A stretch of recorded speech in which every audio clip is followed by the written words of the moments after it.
I'm here in the booth of Lucid Brewing, a new brewery, new-ish brewery from Minnesota, from the Twin Cities. So, you guys are a new-ish brewery. You're not new anymore, given that there have been 7 or so open since the end of June. This is your first GABF as Lucid, yes?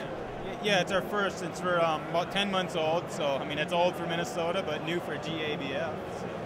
So how is it, because I talked to you a long time ago when you were still in the planning process for this, so how is it to look back at that and now to be here at GABF pouring your beer?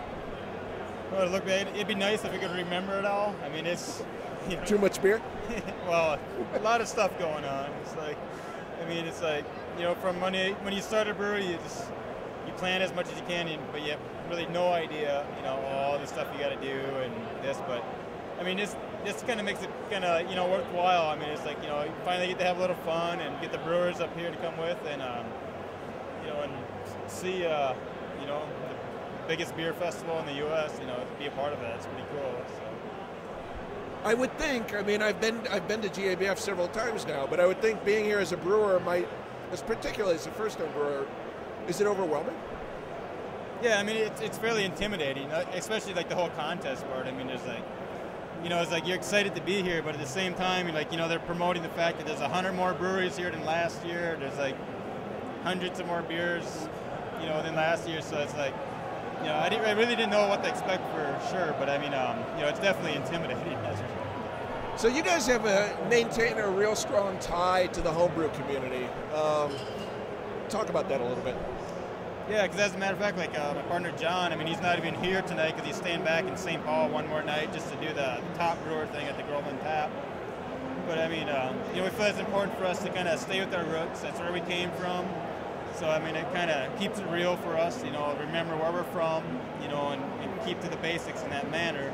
Not that homebrewers keep anything to the basics, but to you know, keep those bonds there.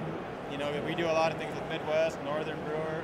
You know, it's you know, it's a great community. I mean, did it for 15 years before I started doing this, so why not, you know, do some favors for them? And you know, we're actually looking at releasing maybe in December, like Craig's Ale, a home brewer that donated to Kickstarter, and you know, we're gonna be brewing up his rye beer, you know, and releasing that. And then we're actually working with a lot of home brewers that want to do a brewery, and you know, sometimes they find out it's not so feasible, but you know, sometimes they feel it is, and so we're moving forward with a few more. You know, that's kind of how we worked out our partnership with Badger Hill, and you know, I look forward to many more partnerships beyond them. So John, you said John Messier, your partner. Yes. Yeah. So talk to me a little bit about this top brewer thing, because my beer is actually being judged tonight, even though I'm here. You know, I think it's a great, you know, where they kind of, you know, they got involvement from some of the well-known home brewers. You know, some are well-known because they win a lot of awards. Some are well-known just because they've been home brewers and they've been, you know, influential on other home brewers. So not just any average home brewer. We weren't really caring if they were award-winning home brewers, but someone who had a lot of influence in the home brewing community. You know, so, you know, even if they don't win anything, it's, you know, it's a way that they get recognized, you know, just being part of the competition. Because, I mean, there's only like 24, 25 people in this whole competition. So, you know, it's a little bit of a, you know, there's shine a little bit of a limelight on them, and, you know, and show some appreciation for what they've done, no matter what they do in the competition. You know, but I think the whole competition was more of a means to, you know, bring more, you know, appreciation to the homebrew world, and you know, I'm looking forward to brewing that, you know, that batch of beer for whoever wins it. So now you're brewing professionally. What are you pouring of your beers here? So tonight we have Summertide, our Saison, Air, our Enlightened Ale, also known as an American Wheat. We have Dino, our Pale Ale, Photo, Camel, our Double IPA, and Surfside, which is our Pale Ale that we did for the city of Mound. So I will say, you call it just an American Wheat, but Air remains my favorite Lucid beer. So.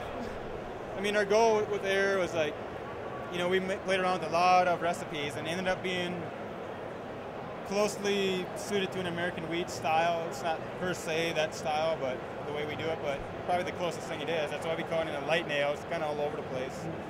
But I mean, we were looking to create a gateway beer to pull people away from the macros, and you know, that's what we kind of figured was a way to do it, just make a nice, easy drinking ale.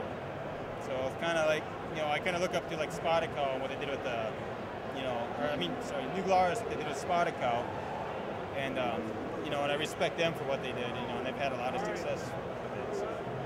Well, cool. Thanks for giving me some of your time. Best of luck at the festival. Make sure you take some time to wander around. Don't just hang out in your booth. So, cheers. Cheers. Appreciate it, Michael.